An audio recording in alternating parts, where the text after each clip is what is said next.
मेरा नाम रचना है। आज मैं आपको मेरे नेचर के ऐसे पहलू के बारे में बात करने वाली हूँ जिसका मुझे भी पता नहीं था। कहते हैं जीवन में अच्छा दोस्त मिलना बहुत मुश्किल होता है, पर मेरी एक बेस्ट फ्रेंड थी दिया। ऐसी वैसी दोस्त नहीं थी, बहनों से भी ज़्यादा प्यार था हम दोनों में। हम तो हमेशा यही सोचते थे कि शादी भी एक ही घर में करेंगे ताकि कोई हम दोनों को शादी के बाद भी अलग नहीं कर सके। मेरे घर वाले मुझसे ज़्यादा उसे मानते थे और उसके घर वाले मुझे। बस यह समझ लो कि उसका घर मेरा और मेरा घर उसका। समय के साथ सब कुछ करना पड़ता है। मेरे लिए एक अच्छा रिश्ता आया। लड़का इंजीनियर था, अच्छा कमाता था, रवि नाम था उनका। घर वालों ने मुझसे पहले दिया को तस्वीर दिखाई। उसे देखते ही लड़का पसंद आ गया और मुझे भी बोली कि अच्छा है, तो मिलने जा उसको। मैंने बोला कि तू भी चलेगी, मैं अकेले नहीं जाने वाली। वो बोली पागल है तू, डेट पर जा रही है तो मैं क्या करूँगी वहाँ कबाब में हड्डी। लेकिन मैं नहीं मानी। उसे बोला कि थोड़ी देर बाद तू चले जाना, लेकिन लड़के से बात करके मिल ले। तू अपनी बेस्ट फ्रेंड को ऐसे ही किसी के साथ शादी करने देगी क्या? मेरे मनाने पर वो मान गई। हम दोनों उससे मिलने गए। घर वालों को कोई एतराज़ नहीं था क्योंकि दिया मेरे साथ ही थी।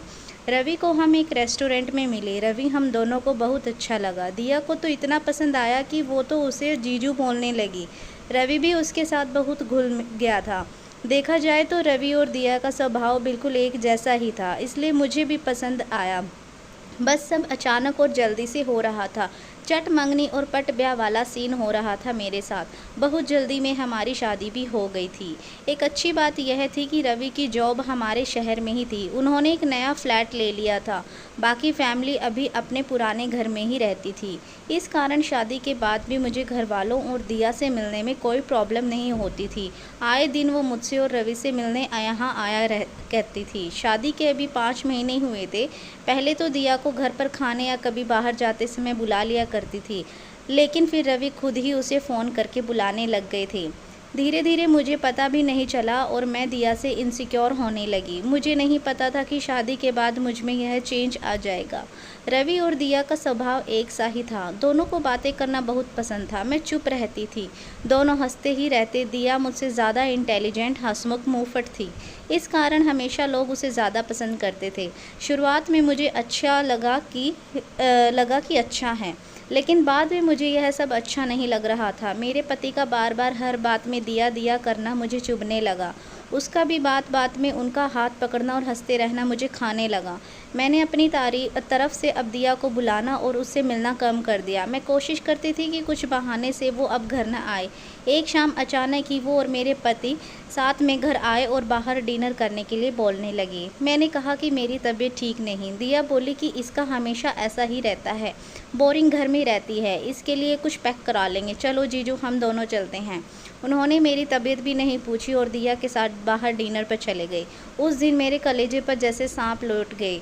मेरे साथ यह क्या हो रहा था मुझे नहीं पता। बस मैं इतना जानती थी कि मुझे यह सब अच्छा नहीं लग रहा था। रात जब वो घर आए तो मेरा पारा चढ़ा था। वो तो आए ही उनके साथ दिया भी आ गई। दोनों अंदर आए और मेरा खाना टेबल पर रखते हैं। दिया कहती है कि अब मैं जाती हूँ। उसके यह बोलते ही मेरे मुंह से इतने दिनों का दबाया हुआ गुस्सा फूटा और मैंने कहा कि क्यों जा रही है, यहीं सो जाना हम दोनों के बीच में। दोनों की हंसी रुक गई। दिया को पता चल गया था कि मैंने मजाक में नहीं बोला है। कुछ पल उसने मेरी तरफ देखा, फिर दरवाज़ा खोलकर चली गई। रवि मुझसे कहते हैं कि यह क्या तरीका है बात करने का। मैंने कहा आप ज़्यादा चिंता मत करो, वो मेरी दोस्त है, आपको इतना बुरा क्यों लग रहा है? आप हम दोनों को एक साथ मिले थे ना, आपको वो ज़्यादा पसंद थी और उसी से शादी करनी थी ना, फिर मुझसे क्यों की? रवि ने कहा आखिर तुम भी उसी सोच वाली निकली। तुम दोनों ने ही कहा था कि तुम्हें शादी के बाद भी अलग नहीं होना। अरे पक्की दोस्त थी, तुम उसे साथ लाई थी। उसने कहा कि तुमने मुझसे शादी की, मैं चाहता था कि तुम खुश रहो। अगर तुम्हें कुछ प्रॉब्लम थी तो मुझसे बात करती, अचानक ऐसे कुछ भी बोल रही हो। रवि यह बोलकर कमरे में चले गए। उस समय मैंने जो किया मुझे सही लगा, पर जो मैं महसूस कर रही थी वो मैंने बोल दिया। अगले दिन सुबह रवि ने मुझसे बात नहीं की, ना ही दिया का फ़ोन आया और ना ही वो घर आई। 1-2 दिन इनका मूड खराब रहा, लेकिन फिर वो सही हो गए। शायद दिया ने ही उन्हें ऐसा करने के लिए बोला हो, लेकिन अब घर में उनके मुंह से दिया का नाम नहीं आया। करीब 2 महीने हो गए थे दिया को आए या बात करे। यह मेरे साथ नॉर्मल थे। उस बात की चर्चा भी उस दिन के बाद नहीं हुई।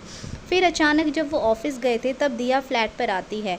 उसे 2 महीने बाद मिलने पर भी मुझे कुछ ज़्यादा खुशी नहीं हो रही थी। वो आकर सीधा अंदर बैठ गई। मैं अभी भी उससे बात नहीं कर रही थी। वो बोली कि शादी से पहले वाली रचना को अच्छे से जानती हूँ और वो अपनी बात तकलीफ़ मन में ही छुपा कर रखती थी। मैंने शायद अनजाने में तेरा दिल दुखाया है, लेकिन शायद तू सही है। शादी प्यार के बाद कैसा महसूस होता है मुझसे ज़्यादा तू जानती है। दोस्त की अपनी जगह होती है और प्यार की अपनी। मुझे इस तरह तेरी ज़िंदगी में नहीं घुसना चाहिए था। यह सारी बातें मैं शायद मेरे पति के लिए भी महसूस करूं। पहले मुझे तुझ पर गुस्सा आया, लेकिन अब मुझे लगता है कि गलती मेरी भी है। मैंने तेरी चीज़ को अपना ही समझा, मेरा हक समझा, मेरी फैमिली को अपना माना, पर शायद तेरी इस लाइफ से मुझे दूर रहना था। खैर, अब तो दूर हो ही जाऊंगी। मैं भी शादी कर रही हूँ। जैसे तूने रवि को पहले मुझसे मिलाया, वैसे मैंने रवि को उससे मिलाया। तुझसे गुस्सा थी इसलिए तुझे बताया नहीं, पर मुझे लगा कि तुझे शादी में ना बुलाया तो एक और बड़ी गलती होगी, क्योंकि अब इस शहर में कम ही आना जाना होगा। उसकी बात ख़त्म होते ही मेरी आंखों में आंसू आ गए। वो सब कुछ जो मैं फ़ील कर रही थी, पता नहीं कुछ ही सेकंड में कहाँ गायब हो गया। गले लगाए बिना उसे मैं नहीं रह पाई। उसके रोते हुए मैंने सॉरी बोला। वो बोली, सॉरी मत बोल, मैं शादी कर रही हूँ, फिर बताऊँगी कि मेरे वाले के साथ अगर कोई ऐसा करेगा तो कैसा लगेगा। आखिर उसका शादी का दिन भी आ गया। जितना वो मेरी शादी में नाची, उससे ज़्यादा मैंने उसकी शादी में धमाल मचाया। अभी हम अच्छे दोस्त हैं और हमारे पति भी बार बार, लेकिन अभी भी वो मुझे मजाक में ताना मारती है। कहती है कि नहीं, मैं दोनों के बीच में नहीं सोऊंगी, चिंता मत कर। पर मैंने एक बात सीखी कि अगर दोस्तों में कुछ प्रॉब्लम है तो उससे बात करो। वो अगर आपका सच्चा दोस्त होगा तो समझेगा ज़रूर। आपको यह कहानी कैसी लगी कमेंट कर हमें ज़रूर बताएं। इस तरह की कहानियाँ आप यहाँ पढ़ सकते हो और हमारे साथ बने रहिए। चैनल को लाइक और सब्सक्राइब ज़रूर कीजिए। Thank you so much.